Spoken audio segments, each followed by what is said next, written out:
யார் மீது குற்றம்? இதன் ஆசிரியர் ஆண்டன் செக்காவ்.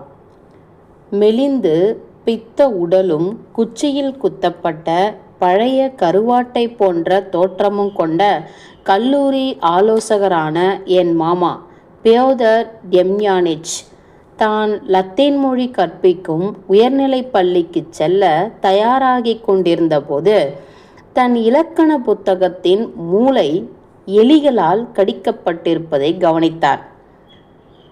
பிராஸ்கோவியா என்று சமையலறைக்குள் சென்று சமையல்காரியிடம் அவர் கேட்டார். இங்கே எப்படி எலிகள் வந்தன? ஆச்சரியமாக இருக்கிறது. நேற்று என் தொப்பியை கடித்தன, இன்று என் லத்தீன் இலக்கண புத்தகத்தை நாசமாக்கியுள்ளன.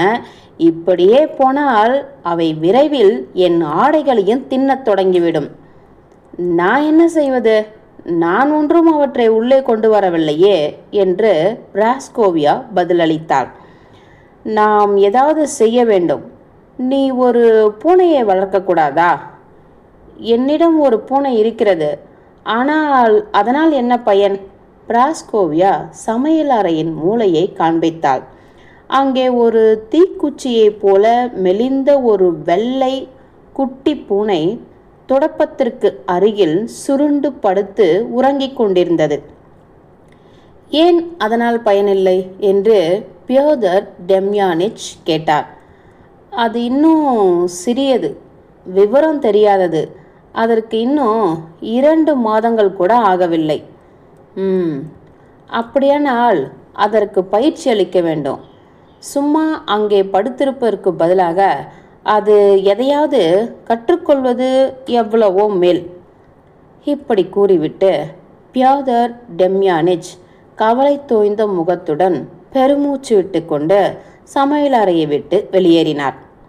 குட்டி பூனை தன் தலையை தூக்கி சோம்பலுடன் அவரை பார்த்துவிட்டு மீண்டும் கண்களை மூடிக்கொண்டது. அந்த குட்டி பூனை விழித்தபடி யோசித்து கொண்டிருந்தது. எதை பற்றி? நிஜ வாழ்க்கையை பற்றிய அனுபவமா, சேகரித்த நினைவுகளோ இல்லாததால் அந்த சிந்தனைகள் அதன் இயல்பான உள்ளுணர்வாக மட்டுமே இருக்க முடியும். தன் முன்னோர்களான புலிகளிடமிருந்து, அதாவது டார்வின் கூற்றுப்படி, தன் சதையோடும் இரத்தத்தோடும் மரபாக பெற்ற கருத்துகளின்படியே அது வாழ்க்கையை கற்பனை செய்ய முடிந்தது. அதன் எண்ணங்கள் பகற்கனவுகளைப் போல இருந்தன. பூனை மனக்கற்பனையில் அரேபிய பாலைவனம் போன்ற ஒன்று தோன்றியது. அதில் பிராஸ்கோவியா, அடுப்பு, தொடப்பம் போன்ற நிழல்கள் அசைந்தாடின. அந்த நிழல்களுக்கு நடுவே திடீரென்று ஒரு பால் கிண்ணம் தோன்றியது. அந்த கிண்ணத்திற்கு கால் முளைத்து அது நகரத் தொடங்கி ஓட பார்த்தது.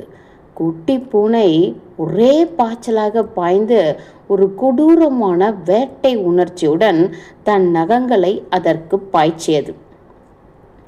அந்த கிண்ணம் மறைந்ததும் பிராஸ்கோவியா தவறவிட்ட ஒரு இறைச்சி துண்டு தோன்றியது. அந்த இறைச்சியை பயந்து கத்திக்கொண்டே ஓடியது. ஆனால் குட்டி பூனை பாய்ந்து தன் நகங்களால் அதை பிடித்தது. அந்த இளம் கனவுலக வாசியின் கற்பனையில் தோன்றிய எல்லாவற்றிற்கும் பாய்ச்சல்களும் நகங்களும் பற்களுமே தொடக்க புள்ளியாக இருந்தன. மற்றவர்களின் உள்ளம் ஒரு இருண்ட அறை. அதிலும் பூனையின் உள்ளம் இன்னும் இருளானது. ஆனால் மேலே விவரிக்கப்பட்ட கற்பனைகள் உண்மைக்கு எவ்வளவு நெருக்கமானவை என்பதை அடுத்த நிகழ்விலிருந்து தெரிந்து கொள்ளலாம். தன் பகற்கனவுகளின் தாக்கத்தால் அந்த குட்டி பூனை திடீரென்று எழுந்த பிராஸ்கோவியாவை கண்கள் மின்ன பார்த்து தன் முடிகளை சிலிர்த்து கொண்டு ஒரே பாய்ச்சலில் சமையல்காரியின் பாவாடையில் தன் நகங்களை பாய்ச்சியது. தெளிவாகவே அது ஒரு எலி பிடிப்பவனாக, தன் கொடூரமான முன்னோர்களின் தகுதியான மகனாகவே பிறந்திருந்தது. பாதாள அறைகள், சேமிப்பு கிடங்குகள் மற்றும் தானிய களஞ்சியங்களுக்கு சிம்ம சொப்பனமாக விளங்க வேண்டும் என்பதே அதன் விதியாக இருந்தது. ஆனால் கல்வி மட்டும் இல்லாதிருந்தால், எனினும் நாம் முன்கூட்டியே எதையும் கவனிக்க வேண்டும். உயர்நிலை பள்ளியிலிருந்து வீட்டிற்கு திரும்பும் வழியில் பியோதர் டெம்யானிச் ஒரு பொது கடைக்கு சென்று 15 கோப்பேக்குகளுக்கு ஒரு எலிப்பொறியை வாங்கினார். இரவு உணவின் போது அவர் ஒரு சிறிய இறைச்சி துண்டை அந்த பொரியில் மாட்டி சோஃபாவுக்கு அடியில் வைத்தார். அங்கே பிராஸ்கோவியா வீட்டு தேவைகளுக்கு பயன்படுத்தும் மாணவர்களின் பழைய வீட்டு பாட புத்தகங்கள் குவியலாக கிடந்தன. மாலை 6 மணிக்கு அந்த லத்தீன் ஆசிரியர் மேஜையில் அமர்ந்து மாணவர்களின் தாள்களை திருத்திக் கொண்டிருந்த போது திடீரென்று கிளப் என்று ஒரு சத்தம் கேட்டது. என் மாமா திடுக்கிட்டு தன் பேனாவை கீழே போட்டார்.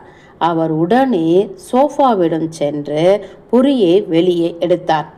ஒரு தையல் விரல் மூடி அளவிலான ஒரு சிறிய எலி கம்பிகளை மோப்பம் பிடித்து கொண்டு பயத்தால் நடுங்கிக் கொண்டிருந்தது. ஆஹா, என்ன என்று பியோதர் டெம்யானிச் முணுமுணுத்தார். அந்த எலிக்கு ஒரு மோசமான மதிப்பெண் போடப்போவதைப் போல அதை வன்மத்துடன் பார்த்தார். மாட்டிக்கொண்டாயா பாவி, இரு, என் இலக்கண புத்தகத்தை தின்றதற்கு உனக்கு பாடம் புகட்டுகிறேன். தன் இரையைக் கண்டு திருப்தியடைந்த பியோதர் டெம்யானிச் எலிப்பொறியை தரையில் வைத்துவிட்டு, பிராஸ்கோவியா, எலி மாட்டிக்கொண்டது, குட்டி பூனையை கொண்டு வா என்று அழைத்தார். இதோ வருகிறேன் என்று பதிலளித்த பிராஸ்கோவியா 1 நிமிடத்திற்கு பிறகு புலிகளின் வம்சவாளியை கைகளில் ஏந்தியபடி உள்ளே வந்தாள். அருமை என்று பியோதர் டெம்யானிச் தன் கைகளை தேய்த்து கொண்டே கூறினார். நாம் இதற்கு ஒரு பாடம் கற்றுக் கொடுப்போம். அதை எலிப்பொறிக்கு எதிரே வை. அப்படிதான். அதை மோப்பம் பிடிக்கவும் பார்க்கவும் விடு. அப்படிதான். குட்டி பூனை என் மாமாவை அவரது நாற்காலியையும் ஆச்சரியத்துடன் பார்த்தது. குழப்பத்துடன் எலிப்பொறியையும் மோப்பம் பிடித்தது. பின்னர் விளக்கின் பிரகாசமான வெளிச்சத்தாலும் தன் மீது திரும்பிய கவனத்தாலும் பயந்து போய் திடீரென அலறிக்கொண்டு கதவை நோக்கி ஓடியது. நில் என்று என் மாமா அதன் வாலை பிடித்து கத்தினார். நில், அயோக்கியனே, எலியை கண்டு பயப்படுகிறான், முட்டாள். பாரு, அது ஒரு எலி. ஏய் பாரு, என்ன என்று சொல்கிறேன், நில் என்றார்.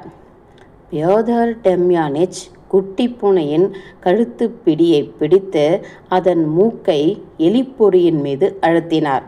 பாரு சோம்பேறியே, பிராஸ்கோவியா, இதை பிடி, பொறியின் கதவுக்கு நேராக பிடி. நான் எலியை வெளியே விடும்போது நீ உடனே அதை விட்டுவிட வேண்டும், கேட்கிறதா? உடனே விட்டுவிடு. இப்பொழுது. என் மாமா ஒரு மர்மமான முகபாவனையுடன் பொறியின் கதவை உயர்த்தினார். எலி தயக்கத்துடன் வெளியே வந்து காற்றை மோப்பம் பிடித்துவிட்டு அம்பாக சோஃபாவுக்கு அடியில் ஓடியது. விடுவிக்கப்பட்ட குட்டி பூனை தன் வாலை தூக்கி கொண்டு மேஜைக்கு அடியில் பாய்ந்தது. அது தப்பித்து விட்டது என்று பியோதர் டெம்யானிச் கோபத்துடன் கத்தினார். எங்கே அவன், அந்த வீணன்? மேஜைக்கு அடியிலா? இரு, உனக்கு. என் மாமா குட்டி பூனையை மேஜைக்கு அடியிலிருந்து இழுத்து காற்றில் உலுக்கினார். அயோக்கிய சிறு மிருகமே என்று அதன் காதில் தட்டி கொண்டே முணுமுணுத்தார். இதை வாங்கிக்கொள், அடுத்த முறை பயந்து ஓடுவாயா, பாவி. அடுத்த நாள் பிராஸ்கோவியாவுக்கு மீண்டும் அதே அழைப்பு கேட்டது. பிராஸ்கோவியா, எலி மாட்டிக்கொண்டது, குட்டி பூனையை கொண்டு வா. முந்தைய நாளின் கொடூரத்திற்கு பிறகு குட்டி பூனை அடுப்புக்கு அடியில் தஞ்சம் புகுந்தது. இரவு முழுவதும் வெளியே வரவே இல்லை. பிராஸ்கோவியா அதை வெளியே இழுத்து கழுத்து பிடியாக பிடித்து அறைக்குள் கொண்டு வந்து எலிப்பொறியின் முன் வைத்தபோது அது உடல் முழுவதும் நடுங்கி பரிதாபமாக மியாவ் என்று கத்தியது. சரி, முதலில் அது பழகட்டும் என்று பியாதர் டம்யானிச் உத்தரவிட்டார். அதை பார்க்கவும் மோப்பம் பிடிக்கவும் விடு. பாரு, கற்றுக்கொள், நில், உன்னை நோய் பிடிச்சிருக்கு என்று கத்தினார். குட்டி பூனை எலிப்பொறியை விட்டு பின்வாங்குவதை கவனித்த அவர், உன்னை அடிப்பேன், அதன் காதை பிடி. அப்படிதான், சரி, இப்பொழுது பொறியை முன்வை. என் மாமா மெதுவாக பொறியின் கதவை உயர்த்தினார். எலி குட்டி பூனையின் மூக்கின் முன்னாலேயே பாய்ந்து பிராஸ்கோவியாவின் கையில் முட்டிவிட்டு அலமாரிக்கு அடியில் ஓடியது. குட்டி பூனை தனக்கு விடுதலை கிடைத்ததை உணர்ந்து ஒரு வெறித்தனமான பாய்ச்சலுடன் சோஃபாவுக்கு அடியில் தப்பி ஓடியது. அது இன்னும் ஒரு எலியை விட்டுவிட்டது என்று பியாதர் டம்யானிச் கூச்சலிட்டார். இது ஒரு பூனை என்று சொல்வார்களா? இதை கேவலமான மிருகம், அதை அடி, எலி பொறியால் அதை அடி என்று அலறினார். மூன்றாவது எலி மாட்டிக்கொண்ட போது குட்டி பூனை எலி பொறியையும் அதனுள் இருந்த எலியையும் கண்டதும் அதன் உடல் முழுவதும் நடுங்கி பிராஸ்கோவியின் கையை கீறியது. நான்காவது எலிக்கு பிறகு என் மாமா கடும் கோபம் அடைந்து குட்டி பூனையை உதைத்துவிட்டு கூறினார், இந்த கேவலமான பூனையை வெளியே கொண்டு போ, இதிலிருந்து விடுபடு, இதை தூக்கி எறி, இதனால் எந்த பயனும் இல்லை. ஒரு வருடம் கடந்தது. மெலிந்த பலவீனமான குட்டி பூனை ஒரு பலமான புத்திசாலித்தனமான பெரிய பூனையாக மாறியிருந்தது. ஒரு நாள் அது புழக்கடை வழியாக ஒரு காதல் சந்திப்பிற்காக சென்று கொண்டிருந்தது. அது தன் இலக்கை அடைந்தபோது திடீரென்று ஒரு சலசலப்பு சத்தம் கேட்டது. உடனே ஒரு எலி தண்ணீர் தொட்டியிலிருந்து குதிரை லாயத்தை நோக்கி ஓடுவதை கண்டது. நம் கதாநாயகனின் முடிகள் எல்லாம் சிலிர்த்து நின்றன. அது தன் முதுகை வளைத்து சீறி உடல் முழுவதும் நடுங்கி அவமானகரமாக தலை தெறிக்க ஓடியது. அந்தோ சில சமயங்களில் நானும் அந்த ஓடும் பூனையை போன்ற ஒரு வேடிக்கையான சூழ்நிலையில் என்னை உணர்கிறேன். அந்த பூனையைப் போலவே நானும் என் மாமாவிடம் லத்தீன் மொழியை கற்கும் பாக்கியத்தை பெற்றிருந்தேன். இப்பொழுது எப்போதாவது கிளாசிக்கல் பழங்கால படைப்புகளை பார்க்கும் போதெல்லாம் எனக்குள் ஒரு ஆர்வம் ஏற்படுவதற்கு பதிலாக ஒழுங்கற்ற வினையாக்கங்கள், என் மாமாவின் சாம்பல் நிறம் முகம் ஆகியவைதான் நினைவுக்கு வருகின்றன. என் முகம் வெளிரி போகிறது, தலைமுடி சிலிர்க்கிறது. அந்த பூனையைப் போலவே நானும் அவமானகரமாக தலை தெறிக்க ஓடுகிறேன். முற்றும்.